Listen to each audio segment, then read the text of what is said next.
Hi everybody! Carla here, and I'm back with a new video.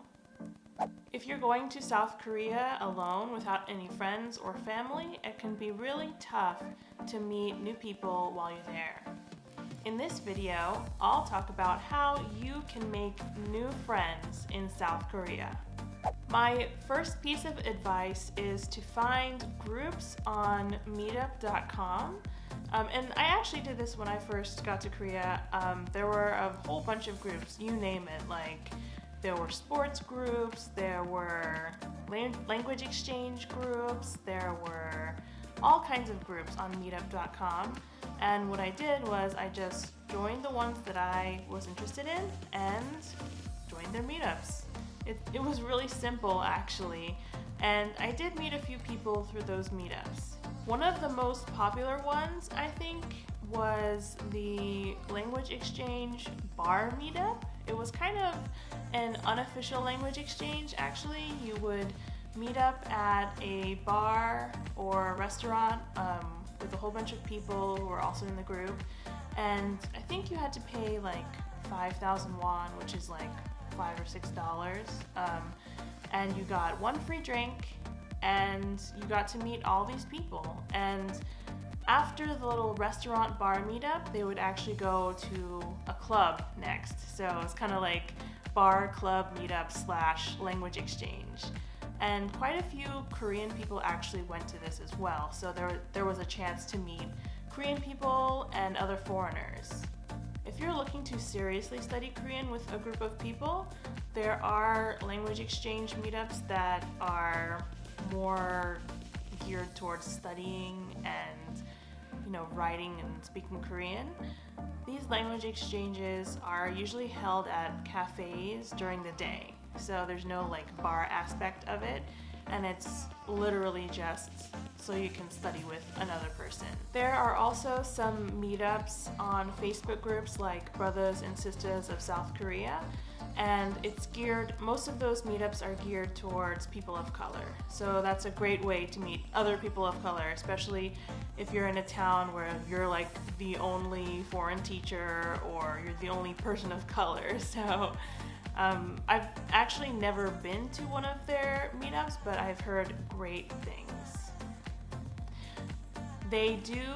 Sometimes they go to movies. Like, I know there was one meetup where they actually saw Black Panther all together. They do a whole bunch of things. So if you're a person of color in South Korea, make sure to join that group so you can meet other people. If you're not ready to just go out and meet people right away, you can start by joining Facebook groups in South Korea. Similarly to Brothers and Sisters of South Korea, there are a whole bunch of groups out there on Facebook with people who are interested in similar things that you are. There are groups specific to your city.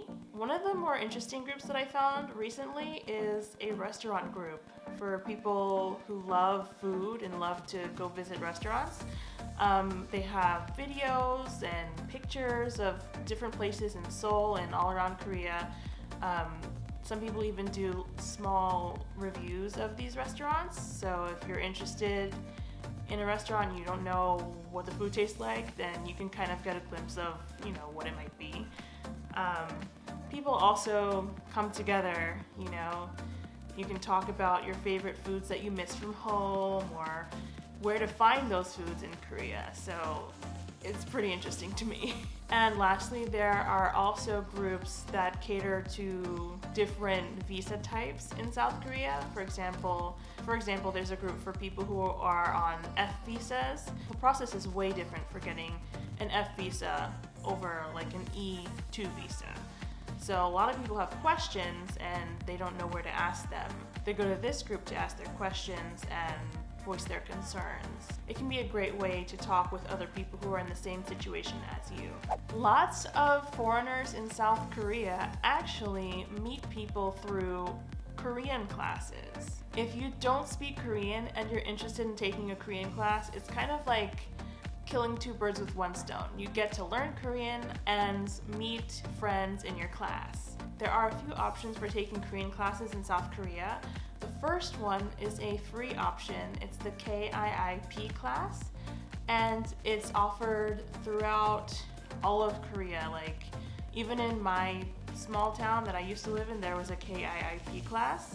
I wasn't able to take it because there weren't enough students, but if you're living in Seoul or a bigger city, then they most likely will have classes. And I've heard that these classes actually teach a lot of Korean culture. So you get to learn about Korean history and culture with other people.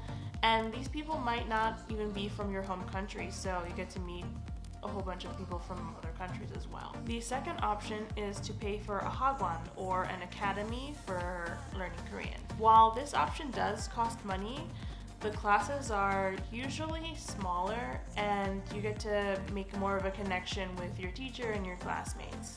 It's also easier to choose your specific level. And the third and most expensive option is to take Korean classes at a university.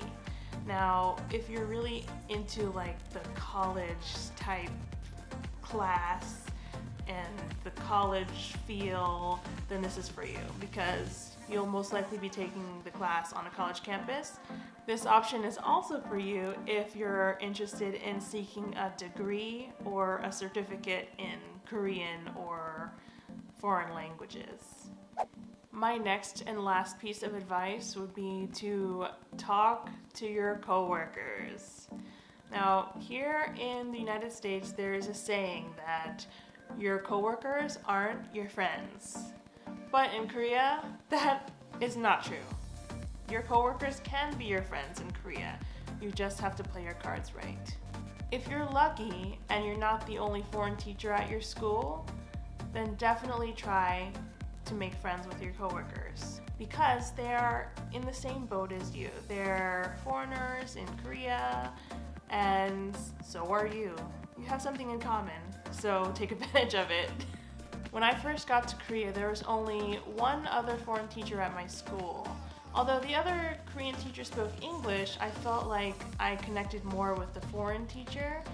My second year in Korea, I actually taught at a school with 15 English teachers, foreign English teachers, so that immediately made my friends list go up, because we all became very close, and it was really nice to see your friends at work and then be able to have dinner with them or go to cafes with them. It was just awesome, and I don't think I'll ever experience that again. And I really consider myself lucky for that experience. I actually still keep in contact with a few of my past coworkers, so I felt like I made some lifelong friends. But I will say that even though you can make friends with your coworkers in Korea, just be careful of those who like to start drama. You know who those people are. Well, that's all I have for you guys today. If you're interested in joining any of the Facebook groups that I mentioned or the Meetup.com groups, I'll link them in the description box below. Bye-bye!